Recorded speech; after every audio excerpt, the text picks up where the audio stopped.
ವಿಘ್ನರಾಜ ವಿಶುದ್ಧವಾಣಿ ವಿಶಿಷ್ಟ ವಿಷ್ಣು ವಿಶೇಷ ಶಂಕರ ವಾಯು ಜಲ ಗಗನ ಅನಲ ಅಣು ಓಂಕಾರ ಬ್ರಹ್ಮಾಂಡ ಆದಿ ಮಧ್ಯ ಅಂತದ ವ್ಯಾಪ್ತಕ್ಕೆ ಸಚ್ಚಿತ್ ಆನಂದ ಆತ್ಮಜ್ಞಾನಕ್ಕೆ ರೂಪು ನೂರರ ಶುದ್ಧ ಚೈತನ್ಯಕ್ಕೆ ನಮೋ ನಮಃ. ತತ್ವಜಿಜ್ಞಾಸುಗಳೇ, ವೇದಾಂತಾಸಕ್ತರೇ, ಯಾವ ಸತ್ಯದ ದರ್ಶನಕ್ಕಾಗಿ ಭಗವತ್ಪಾದರು ತಮ್ಮ ಜೀವನವನ್ನು ಮುಡುಪಿಟ್ಟರೋ ಅಂತಹ ಸತ್ಯವನ್ನು ದರ್ಶನ ಮಾಡಲಿಕ್ಕೆ ಕುಳಿತಿರತಕ್ಕಂತಹ ದಾರ್ಶನಿಕರೇ. ಹಿಂದಿನ ಸಂಚಿಕೆಯಲ್ಲಿ ನಾನು ಕಾಶಿಯ ವಿಶ್ವನಾಥನ ಅನುಮತಿಯನ್ನು ಪಡೆದು ಆತನ ಆಶೀರ್ವಾದವನ್ನು ತೆಗೆದುಕೊಂಡು ಹಿಮೋತ್ಪರ್ವತದ ಬದರಿಕಾಶ್ರಮಕ್ಕೆ ಬಂದು ಎಲ್ಲಿ ನಾರಾಯಣ ತಪಸ್ಸು ಮಾಡಿದ್ದನೋ ಅಲ್ಲಿ ಕುಳಿತು, ಎಲ್ಲಿ ವ್ಯಾಸ ಮಹರ್ಷಿಗಳು ಬ್ರಹ್ಮಸೂತ್ರಗಳನ್ನು ವಿರಚನೆ ಮಾಡಿದ್ದರೋ ಅಲ್ಲಿ ಕುಳಿತು, ಅಲ್ಲಿರತಕ್ಕಂಥ ಋಷಿಗಳ ಜೊತೆಗೆಲ್ಲ ಚರ್ಚೆಯನ್ನು ಮಾಡಿ ಬ್ರಹ್ಮಸೂತ್ರಗಳಿಗೆ ತಮ್ಮ ಅಮೋಘವಾದ ಭಾಷ್ಯವನ್ನು ವಿರಚನೆ ಮಾಡಿದ್ದಾರೆ. 555 ಸೂತ್ರಗಳಿಗೂ ಪ್ರಪ್ರಥಮವಾಗಿ ನಮಗೆ ಸಿಕ್ಕಿರತಕ್ಕಂಥ ದಾಖಲೆಗಳಲ್ಲಿ ಮೊಟ್ಟ ಮೊದಲನೆಯ ಭಾಷ್ಯ ಬ್ರಹ್ಮಸೂತ್ರಗಳಿಗೆ ಎಂದರೆ ಭಗವತ್ಪಾದರು ಅದನ್ನು ವಿರಚನೆ ಮಾಡಿದ್ದಾರೆ.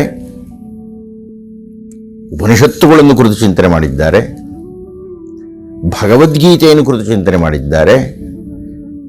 ಹೀಗೆ ತಮ್ಮೆಲ್ಲ ಸಿದ್ಧತೆಗಳನ್ನು ಅವರು ಮಾಡಿಕೊಂಡು ಈ 3 ಮಾರ್ಗಗಳನ್ನು ಶುದ್ಧಿ ಮಾಡಿ, ಇದು ಮಹಾ ವಿಶೇಷವಾದಂಥದ್ದು, ಬ್ರಹ್ಮಸೂತ್ರಗಳು, ಉಪನಿಷತ್ತುಗಳು, ಭಗವದ್ಗೀತೆ. ಮುಂದೆ ಬಂದಂಥ ಎಲ್ಲ ಆಚಾರ್ಯರುಗಳಿಗೂ ನೀವು ವೇದಾಂತವನ್ನು ಚರ್ಚೆ ಮಾಡಬೇಕಾದ್ರೆ ಇಂಥ ಒಂದು ಚೌಕಟ್ಟಿದೆ ಕಣಪ್ಪ, ಇದರ ಮಿತಿಯಲ್ಲಿ ನೀವು ಚರ್ಚೆ ಮಾಡಬೇಕು, ಈ ರೀತಿಯಲ್ಲಿ ನಿಮ್ಮ ದೃಷ್ಟಿಕೋನ ಇರಬೇಕು ಅಂತ ಹೇಳಿ ಒಂದು ಮಾರ್ಗದರ್ಶನವನ್ನು ಮಾಡಿದಂಥವರು ಭಗವತ್ಪಾದರು. ಮುಂದೆ ಬಂದಂಥ ಎಲ್ಲ ಆಚಾರ್ಯರುಗಳು ಆ ಮಿತಿಯಲ್ಲಿಯೇ ತಮ್ಮ ತಮ್ಮ ಮಂಡನೆಗಳನ್ನು ಮಾಡಿದ್ದಾರೆ. ಭಗವತ್ಪಾದರನ್ನು ಖಂಡಿಸಲಿ, ಭಗವತ್ಪಾದರನ್ನು ಪ್ರಶಂಸೆ ಮಾಡಿ ಮಂಡಿಸಲಿ, ಇದೇ ಮಾರ್ಗ, ಈ ಪ್ರಸ್ಥಾನತ್ರಯವೇ. ಅದನ್ನ ಮಾಡಿದ ಮೇಲೆ ಅವರಿಗೆ ತೃಪ್ತವಾಗಿದೆ. ಆದರೆ ವಿಷಾದದ ಸಂಗತಿ ಎಂದರೆ 16ನೆಯ ವರ್ಷ ಮುಕ್ತಾಯವಾಗ್ತಾ ಇದೆ. ಅವರ ಆಯುಷ್ಯ ಇದ್ದದ್ದು 8 ವರ್ಷಗಳು. ಮೊಸಳೆ ಹಿಡಿದು ಬಿಟ್ಟ ಸಂದರ್ಭದಲ್ಲಿ ಮತ್ತೆ 8 ವರ್ಷಗಳ ಆಯುಷ್ಯ ಬಂತವರಿಗೆ. ಈಗ 16 ವರ್ಷಗಳು ಆಗ್ತಾ ಇದೆ, ಅದನ್ನು ಮುಕ್ತಾಯವಾಗಬೇಕು. ಭಗವತ್ಪಾದರಿಗೆ ತೃಪ್ತಿಯಾಯಿತು. ಆಯಿತು, ನಾನು ಬಂದಂತಹ ಕಾರ್ಯ ಮುಕ್ತಾಯವಾಗಿದೆ, ಅದನ್ನ ನಾನಿನ್ನ ವಾಪಸ್ಸು ಹೋಗಬಹುದು ಅಂತ. ಒಂದು ದಿವಸ ಒಬ್ಬ ಘಾಟಿ ಮುದುಕ ಬಂದಿದ್ದಾನೆ. ಯಾರ್ಯಾರೋ ಹೇಳಿದ್ದಾರೆ, ಯಾರಿವರು? ಇವರು ಭಗವತ್ಪಾದರು ಬ್ರಹ್ಮಸೂತ್ರಗಳಿಗೆ ಭಾಷೆ. ಓಹೋ, ಬ್ರಹ್ಮಸೂತ್ರಗಳಿಗೆ ಭಾಷ್ಯ ಬರೀತಾ ಇದೆಯೋ ನೀನು? ಏನೇ ಆ ಒಂದು ಇದೆಯಲ್ಲ, ಒಂದು ಸೂತ್ರ ತದನಂತರ ಶುರುವಾಯ್ತಲ್ಲಪ್ಪ, ಅದು ಸ್ವಲ್ಪ ವಿವರಣೆ ಕೊಡು ನೋಡೋಣ. ಭಗವತ್ಪಾದರು ಹೇಳಿದರು, ತದಂತರ ಪ್ರತಿಪತ್ತೌ ರಂಹತಿ ಸಂಪರಿಷ್ವಕ್ತಃ ಪ್ರಶ್ನ ನಿರೂಪಣಾಭ್ಯಾಂ ಅನ್ನತಕ್ಕಂಥದ್ದು ಸೂತ್ರ. ಈ ಸೂತ್ರದ ಆಶಯ ಏನು ಅಂತಂತ ಹೇಳಿದರೆ, ಈ ಪ್ರಾಣ ಅನ್ನತಕ್ಕಂಥದ್ದು ದೇಹವನ್ನು ತ್ಯಜಿಸಿ ಮತ್ತೊಂದು ಗೂಡಿಗೆ ಹೋದಾಗ ಇಲ್ಲಿಂದ ಏನೇನನ್ನು ಒಯ್ಯುತ್ತದೋ ಒಯ್ಯುವುದಿಲ್ಲವೋ ಅನ್ನತಕ್ಕಂಥದ್ದು ಚರ್ಚೆ. ಇದು ಒಯ್ಯುವುದಿಲ್ಲ ಅಂತ ಪೂರ್ವಪಕ್ಷ, ಒಯ್ಯುತ್ತದೆ ಅಂತ ಸಿದ್ಧಾಂತ. ಅದನ್ನು ಭಗವತ್ಪಾದರು ವಿವರಣೆ ಕೊಟ್ಟಿದ್ದಾರೆ. ಆ ಘಾಟೆ ಮುದುಕ ಅದನ್ನು ಒಪ್ಪಿಕೊಳ್ಳದೆ ದೊಡ್ಡ ಚರ್ಚೆಯನ್ನು ಮಾಡ್ತಾ ಇದ್ದಾರೆ. ಸಾಕಷ್ಟು ಚರ್ಚೆ ಆಯಿತು. ಭಗವತ್ಪಾದರ ಶಿಷ್ಯ ಸನಂದನ ಭಗವತ್ಪಾದರ ಹತ್ತಿರ ಹೋಗಿ ಹೇಳಿದ, ಸ್ವಾಮಿ, ನಿಮ್ಮಿಬ್ಬರ ಚರ್ಚೆಯನ್ನು ನೋಡ್ತಾ ಇದ್ದರೆ ನನಗೆ ಸಂದೇಹ ಬರ್ತಾ ಇದೆ.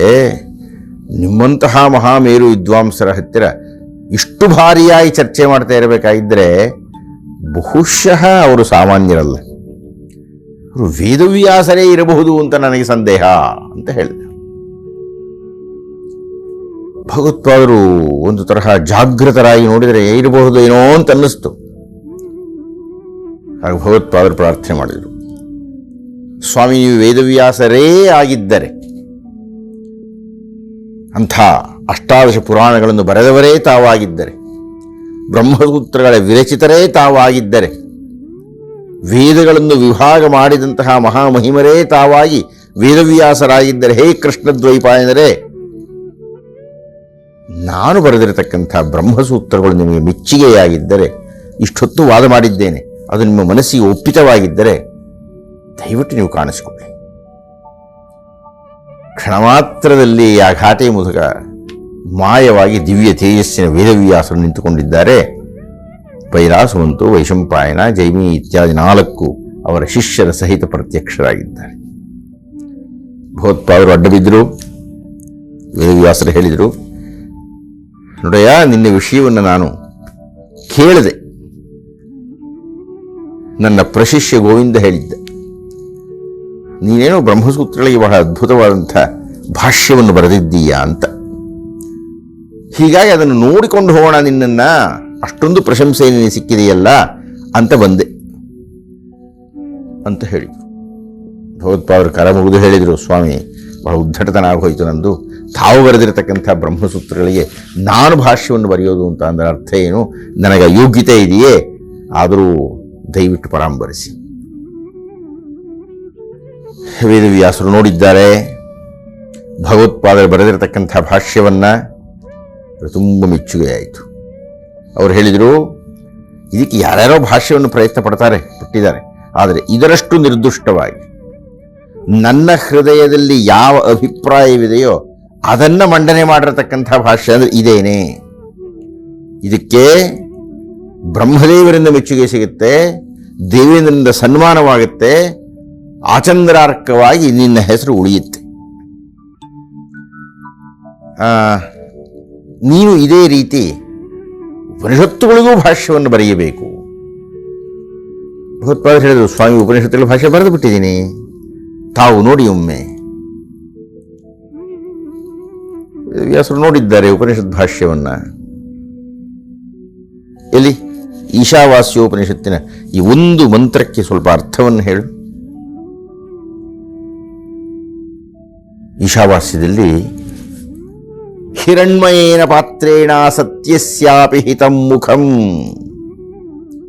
ತತ್ವಂ ಪೂಷನ್ ಅಪಾವೃಣ ಸತ್ಯಧರ್ಮಾಯ ನಿಷ್ಠಯೇ.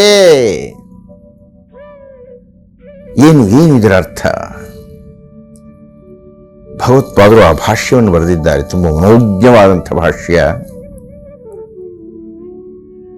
ಅದ್ವೈತ ಸಿದ್ಧಾಂತದ ಮೂಲ ನೆಲೆಯಾಗಿರತಕ್ಕಂಥದ್ದನ್ನ ಚಿತ್ರಣ ಮಾಡತಕ್ಕಂಥ ಮೂಲ ವಾಕ್ಯ ಅದು. ಹಿರಣ್ಮಯೇನ ಪಾತ್ರೇಣ ಸತ್ಯಸ್ಯಾಪಿ ಹಿತಂ ಮುಖಂ. ಆಕರ್ಷಕವಾಗಿರತಕ್ಕಂಥ, ಸುಂದರವಾಗಿರತಕ್ಕಂಥ, ಸ್ವರ್ಣಮಯವಾಗಿರತಕ್ಕಂಥ ಒಂದು ಪಾತ್ರೆ ಸೂರ್ಯನನ್ನು ಮುಚ್ಚಿಬಿಟ್ಟಿದ್ದೀರಿ.